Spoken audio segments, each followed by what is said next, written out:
আজি আমি ক্লাছ 4 চতুৰ্থ শ্ৰেণীৰ অসমীয়া পাঠ্যপুথিত থকা অধ্যায় হৈছে কিমান পঞ্চম আৰু অধ্যায়টোৰ নাম হৈছে কি ঐতিহ্য। পাঠ হৈছে 1 আৰু পাঠটোৰ নাম হৈছে কি অতুল্য অসম। এই পাঠটো আজি আমি আলোচনা কৰিম। তোমালোকে ভিডিঅ'টো মন দি শুনিবা। এইটো এটা ধুনীয়া কবিতা হয়। প্ৰথমে আমি কবিতাটো পঢ়িম, তাৰপিছত আমি অনুশীলনীৰ প্ৰশ্ন উত্তৰসমূহ আলোচনা কৰিম।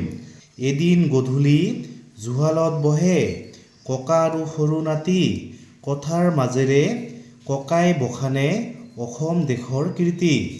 ভীষ্মক ৰজাৰ কুন্দিল নগৰ, পূব দিশে অসমৰ, চৰাইদেউত মৈদাম আছে আহোম ৰাজত্বৰ। শিৱসাগৰত ৰংঘৰ আছে আৰু কাৰেং দৌল, আজান পীৰৰ দৰগাহত বয় সম্প্ৰীতিৰেই ঢোল। আহোম ৰাজ্যৰ শেষ ৰাজধানী যোৰহাটতেই ৰ'ল, আমাৰ শূন্যই নামানিলে সেও মোগল উভতি গ'ল। সংস্কৃতিৰ পীঠ মাজুলীৰ ৰাস, পৃথিৱীতে জনাজাত, মৃৎশিল্প খ্যাত শালমাৰা গাঁও আছে জিলিকি তাত। ঢকুৱাখানাৰ মুগা ফাটবিহু নৰোৱা বাসুদেৱ থান, লেটেকুপুখুৰীত মাধৱদেৱৰ আৱিৰ্ভাৱৰ স্থান। শোণিতপুৰত আছে অগ্নিগড়, বানৰ গৰিমা গাই, আমাৰ গৌৰৱ কাজিৰঙাখন বিশ্ব ঐতিহ্যৰ ঠাই। ডিমা হাছাওত ডিমাছা ৰজাৰ ৰাজধানী মাইবং, মৰিগাঁৱৰ ৰং জোনবিল মেলা যাদুনগৰী মায়ং।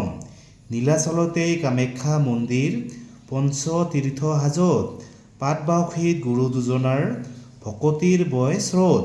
শুৱালকুছিত পাটৰ কাপোৰ, সাৰ্থেবাৰীত কাঁহ, পথৰুঘাটৰ কৃষক বিদ্ৰোহ কৃষকৰ সৎ সাহ।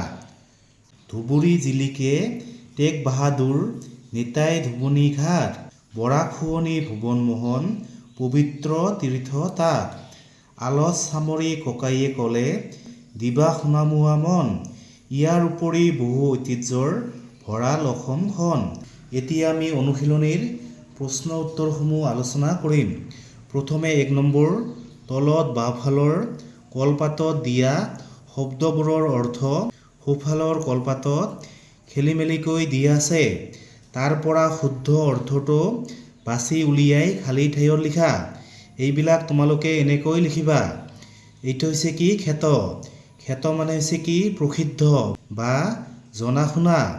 তাৰপিছত বখানে, বখানে মানে হৈছে কি প্ৰশংসা কৰা। তাৰপিছত কীৰ্তি, কীৰ্তি মানে হৈছে কি সুখ্যাতি। তাৰপিছত সেও, সেও মানে হৈছে কি বক হোৱা। পীঠ মানে হৈছে কি তীৰ্থ। গৰিমা মানে হৈছে কি গৌৰৱ। আলচ মানে হৈছে কি আলোচনা বা চৰ্চা। তাৰপিছত আৱিৰ্ভাৱ, আৱিৰ্ভাৱ মানে হৈছে কি জন্ম বা অৱতাৰ। ঐতিহ্য মানে হৈছে কি গৌৰৱপূৰ্ণ পৰম্পৰাগত বিষয় বা প্ৰথা। তোমালোকে এইবিলাক মুখস্থ কৰিবা, এইবিলাক পৰীক্ষাত আহিব। তাৰপিছত 2 নম্বৰ, তলত দিয়া প্ৰশ্নবোৰৰ শুদ্ধ উত্তৰটো বাছি উলিয়াই সঠিক বৃত্তটো পূৰ কৰা। প্ৰথমে ডিমাছা ৰজাৰ ৰাজধানী ক'ত আছিল? ইয়াৰ শুদ্ধ উত্তৰ কোনটো হ'ব? অপশ্যন গ মাইবঙত। তাৰপিছত আহোম ৰাজত্বৰ ঐতিহ্য কিহে বহন কৰে? ইয়াৰ শুদ্ধ অপশ্যন কোনটো হ'ব? অপশ্যন ঘ মৈদামে। তাৰপিছত তলৰ কোনখন ঠাই পাটৰ কাপোৰৰ বাবে বিখ্যাত? ইয়াৰ শুদ্ধ অপশ্যন কোনটো হ'ব? অপশ্যন খ শুৱালকুছি। তাৰপিছত 3 নম্বৰ, তলত দিয়া প্ৰশ্নকেইটাৰ উত্তৰ কোৱা আৰু লিখা। তোমালোকে এই প্ৰশ্নৰ উত্তৰবোৰ লিখিব লাগিব। প্ৰথমে ক নম্বৰ, আহোম ৰাজ্যৰ শেষ ৰাজধানী ক'ত আছিল? তোমালোকে ইয়াৰ উত্তৰটো লিখিবা যে আহোম ৰাজ্যৰ শেষ ৰাজধানী যোৰহাটত আছিল। তাৰপিছত খ নম্বৰ, মৃৎশিল্পৰ বাবে বিখ্যাত গাঁওখনৰ নাম কি? মৃৎশিল্পৰ বাবে বিখ্যাত গাঁওখনৰ নাম হৈছে শালমৰা। শালমৰা গাঁওখন মাজুলীত আছে। তাৰপিছত গ নম্বৰ, মাধৱদেৱে ক'ত জন্মগ্ৰহণ কৰিছিল? তোমালোকে লিখিবা যে মাধৱদেৱে লেটেকুপুখুৰীত জন্মগ্ৰহণ কৰিছিল। তাৰপিছত ঘ নম্বৰ, কোনখন পবিত্ৰ তীৰ্থই বৰাকক শুৱনি কৰি আছে? তোমালোকে এই প্ৰশ্নৰ উত্তৰটো লিখিবা যে ভুৱন মোহন পবিত্ৰ তীৰ্থই বৰাকক শুৱনি কৰি আছে। তাৰপিছত 9 নম্বৰ, ককাকে সোণামুৱা বুলি কাক সম্বোধন কৰিছে? ইয়াৰ উত্তৰ কি হ'ব? ককাকে সোণামুৱা বুলি নাতিয়েকক সম্বোধন কৰিছে। তোমালোকে এই প্ৰশ্নৰ উত্তৰবোৰ মুখস্থ কৰিবা। তাৰপিছত 4 নম্বৰ, লিখো আহা। প্ৰথমে ক নম্বৰ, পাটবাউসীত গুৰু দুজনাৰ ভকতিৰ বয় স্ৰোত। এতিয়া তোমালোকে এই প্ৰশ্নৰ উত্তৰবিলাক লিখিব লাগিব। প্ৰথমে পাটবাউসী ক'ত? তোমালোকে লিখিবা যে পাটবাউসী বৰপেটাত বা পাটবাউসী বৰপেটা জিলাত। তাৰপিছত গুৰু দুজনা বুলি কাৰ কাৰ কথা কোৱা হৈছে? গুৰু দুজনা বুলি শংকৰদেৱ আৰু মাধৱদেৱৰ কথা কোৱা হৈছে। তাৰপিছত ভকতিৰ বয় স্ৰোত মানে কি বুজোৱা হৈছে? ভকতিৰ বয় স্ৰোত মানে হৈছে ভক্তিৰ সোঁত বোৱা। তাৰপিছত খ নম্বৰ, আজান পীৰৰ দৰগাহত বয় সম্প্ৰীতিৰে ঢল। এতিয়া তোমালোকে এই প্ৰশ্নৰ উত্তৰবিলাক ক'ব লাগিব। প্ৰথমে আজান পীৰৰ দৰগাহ ক'ত আছে? তোমালোকে লিখিবা যে আজান পীৰৰ দৰগাহ শিৱসাগৰ জিলাত আছে। শিৱসাগৰ জিলাৰ সৰাগুৰি চাপৰিত আছে। তাৰপিছত সম্প্ৰীতিৰে ঢল মানে কি বুজোৱা হৈছে? সম্প্ৰীতিৰে ঢল মানে হৈছে সকলো জাতি ধৰ্মৰ মাজত মিলনৰ সোঁত। তাৰপিছত 5 নম্বৰ, তোমালোকে এইবোৰ এনেকৈ মিলাই দিবা। ভীষ্মক ৰজা কুণ্ডিল নগৰ মানে কুণ্ডিল নগৰৰ ৰজা আছিল কোন? ভীষ্মক ৰজা। তাৰপিছত আজান পীৰৰ দৰগাহ ক'ত আছে? শিৱসাগৰ জিলাত। তাৰপিছত মৈদাম, মৈদাম ক'ত আছে? চৰাইদেউ জিলাত। ফাটবিহু ঢকুৱাখানা, যাদুনগৰী মায়ং, কৃষক বিদ্ৰোহ পথৰুঘাট, পথৰুঘাটত কৃষক বিদ্ৰোহ হৈছিল। টেগ বাহাদুৰ ধুবুৰী। তাৰপিছত 6 নম্বৰ, পাঠটিত থকা ঠাইৰ নাম তলৰ শব্দজালত বিচাৰি ঘেৰ দিওঁ আহা। এইবিলাক তোমালোকে এনেকৈ ঘেৰ দিবা। এইটো হৈছে কি? চৰাইদেউ। পাটবাউসী। তাৰপিছত শালমৰা। এইটো হৈছে কি? মাজুলী। এইটো ধুবুৰী। তাৰপিছত শুৱালকুছি। এইটো হৈছে কি? বৰাক। তাৰপিছত হাজো। এইটো হৈছে কি? ঢকুৱাখানা। তোমালোকে এইবোৰ এনেকৈ ঘেৰ দিবা। তাৰপিছত 7 ক, তলত দিয়া বাক্য দুটালৈ মন কৰা। এদিনাখন গধূলি ককা জুহালত বহি আছিল। এদিনাখন গধূলি নাতি জুহালত বহি আছিল। ওপৰৰ বাক্য দুটা আমি তলত দিয়া ধৰণে লিখিব পাৰোঁ। এদিনাখন গধূলি ককা আৰু নাতি জুহালত বহি আছিল।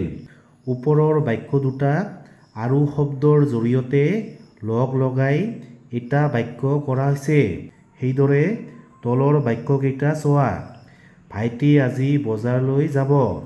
মই আজি বজাৰলৈ যাম। ভাইটি আৰু মই আজি বজাৰলৈ যাম। আমি দেখিলোঁ যে আৰু শব্দটোৱে একাধিক পদ বা বাক্যক সংযোগ কৰে। ই এটা অব্যয়।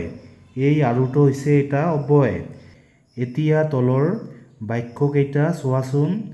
উহ, বৰ গৰম। বাহ, কি ধুনীয়া ফুল।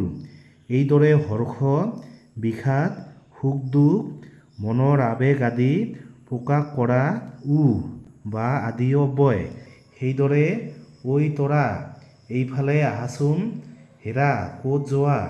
এনেকুৱা সম্বোধন কৰিবলৈ ব্যৱহাৰ কৰা ঐ, হেৰা আদি শব্দ অব্যয় পদ। মানে ঐ, হেৰা এইবিলাক হৈছে কি? অব্যয়। মলয় নাইবা তৰালীয়ে খেলিব। অনিৰ্বাণে ফুটবল খেলিব কিন্তু ক্ৰিকেট নেখেলে। বা নাইবা অথবা কিন্তু আদি অব্যয়। মানে এইবিলাক হৈছে কি? অব্যয়। নাইবা কিন্তু বা এইবিলাক হৈছে কি? অব্যয়। তেওঁ যদি আহে তেন্তে মই ঘৰতে থাকিম। এনেকুৱা অনিশ্চয়তা বা সন্দেহ বুজোৱা পদ অব্যয়। মানে এই সকলোবিলাকে হৈছে কি? অব্যয় পদ। তাৰপিছত খ নম্বৰ, উপযুক্ত অব্যয়ৰ ব্যৱহাৰেৰে তলত দিয়া দফাটো সম্পূৰ্ণ কৰা। এইবিলাক তোমালোকে এনেকৈ লিখিবা। উহ, বৰ গৰম। ঐ মদন, বজাৰলৈ যাবিনে? তই যদি নোযোৱা তেন্তে মই অকলেই যাম। বজাৰৰ পৰা নাৰিকল আৰু কঁঠাল আনিম। মই চাইকেল লৈ নাইবা খোজকাঢ়ি বজাৰলৈ যাম।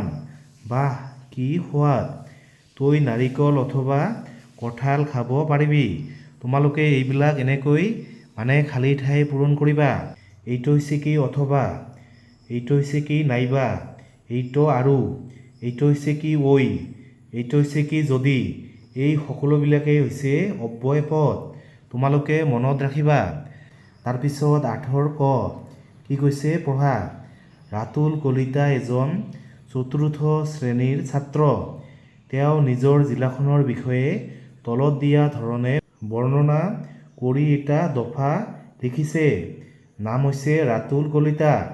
জিলা হৈছে ওদালগুৰি। জিলাৰ চাৰিসীমা। উত্তৰে ভূটান আৰু অৰুণাচল প্ৰদেশ, দক্ষিণে দৰং জিলা, পূবে শোণিতপুৰ জিলা, পশ্চিমে বাক্সা জিলা। জিলাখনৰ প্ৰাচীন ঐতিহ্য। ওদালগুৰিৰ জোৰাপুখুৰীত শিলেৰে নিৰ্মিত প্ৰাচীন মন্দিৰৰ ভগ্নাৱশেষ উদ্ধাৰ হৈছে।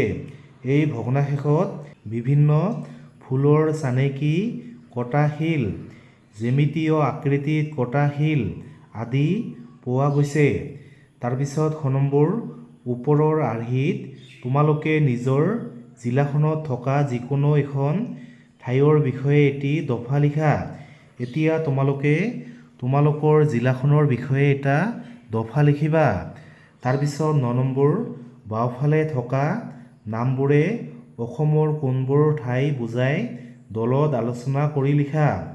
যাদুনগৰী হৈছে কি মায়ং, বস্ত্ৰ নগৰী শুৱালকুছি, সত্ৰ নগৰী মাজুলী, পঞ্চতীৰ্থ হৈছে হাজো, সোণালী সূতাৰ দেশ হৈছে অসম, অসমৰ পিৰামিড চৰাইদেউ মৈদাম, অসমৰ নৱদ্বীপ বৰদোৱা।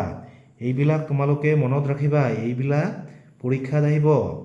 তাৰপিছত ১০ তোমাৰ জিলাত থকা এখন তালিকা প্ৰস্তুত কৰা। তোমাৰ জিলাত থকা বিখ্যাত বস্তুবোৰৰ নাম তোমালোকে লিখিবা। তাৰপিছত ১১ দলত ভাগ হৈ অসমৰ বিভিন্ন ঐতিহ্য ক্ষেত্ৰৰ ফটো সংগ্ৰহ কৰি এটা এলবাম প্ৰস্তুত কৰা।